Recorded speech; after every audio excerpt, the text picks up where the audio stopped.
Let me address, if I could, a matter that's come up in the last few days in the news.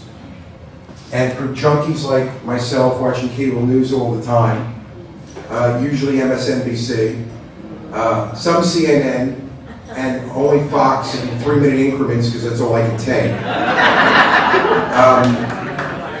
You've seen what's been going on. And you saw it. I'm going to talk a little bit about the CPAC convention in a second.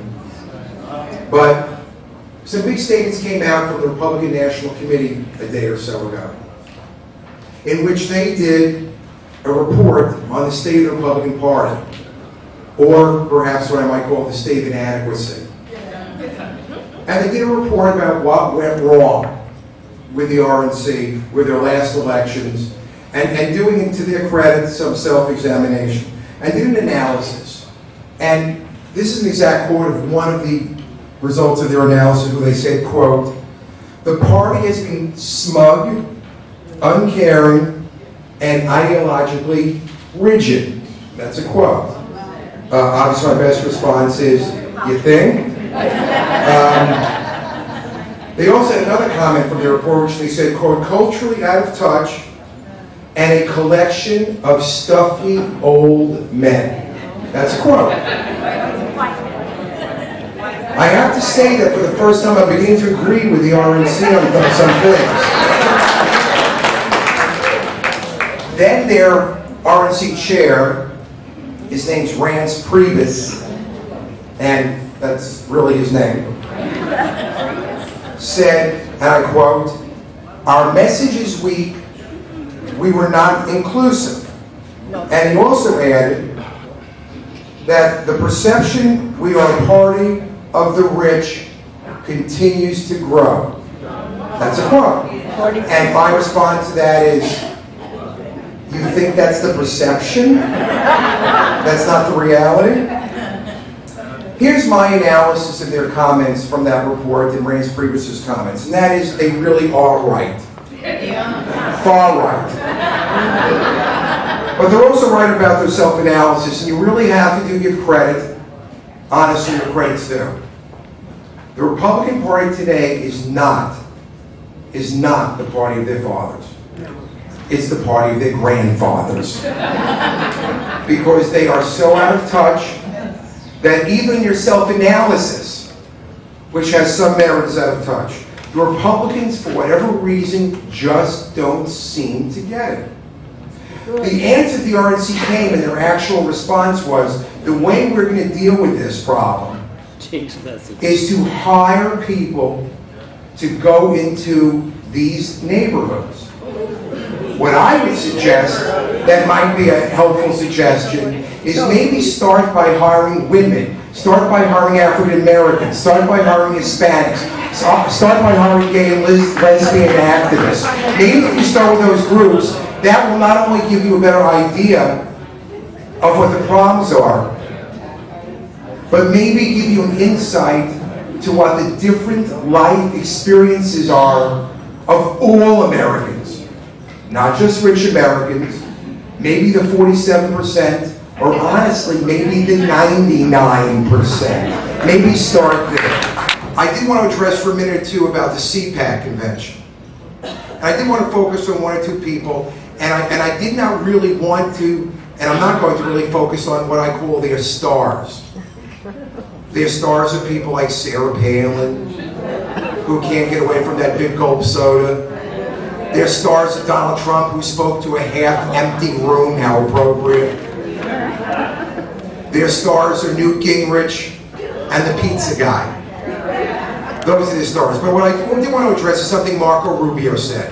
It's especially important because he seems to be one of their stars on the rise, and being from Florida, I think we need to address this. The most relevant thing that Marco Rubio said at the CPAC, which means the Conservative Political Action Committee Convention, was, and this is a loose paraphrasing but pretty close to the quote, is, and speaking of Republicans, said, "We don't need new ideas." That's a quote, because we're Americans. And what he seemed to miss, which is problematic of their entire situation is, it is because we are Americans that we always need new ideas, we always need them from different people, from all walks of life. There's always a time to learn more, there's always a time for freshness, and to learn from everybody. So to make his bold pronouncement that because they're Republicans, they don't need new ideas, just dooms them to relive the history of 2012, which if they choose to do that is fine with us. The Republican Party's problem is, it seems to me, is a failure to communicate. And specifically a failure to communicate with themselves, with each other. Democrats believe everybody is equal. If there was any doubt, they saw the statement from former Secretary of State and former Senator Hillary Clinton, who said, just I believe yesterday, that she has now come out, and they showed clips of a commercial. And what did she come? What was her statement? Anybody want to paraphrase here?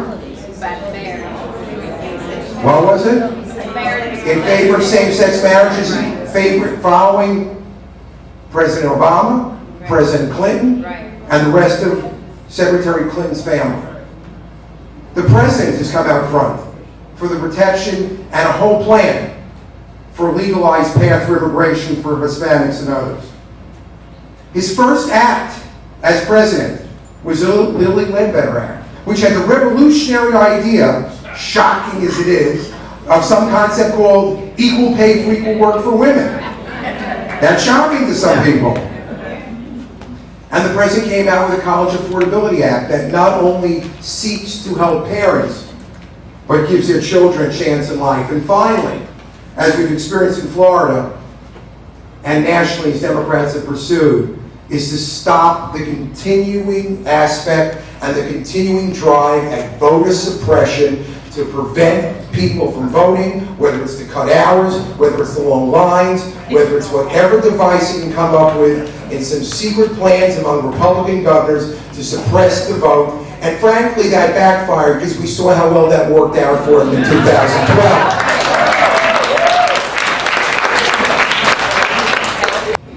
And I do want to say that we look forward. We don't fear 2014 as Republicans seem to do at this point. That's not our fear. We don't fear a Jeb Bush candidacy. We don't fear a Marco Rubio candidacy. And we sure as hell look forward to a Rick Scott candidacy.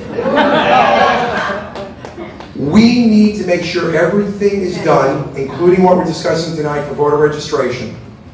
And there'll be other tasks and other plans for us to constantly be working to make sure that this purple state we call Florida becomes a blue state by winning local elections, by winning cabinet seats, and by making sure that we force the retirement of Governor Rick Scott.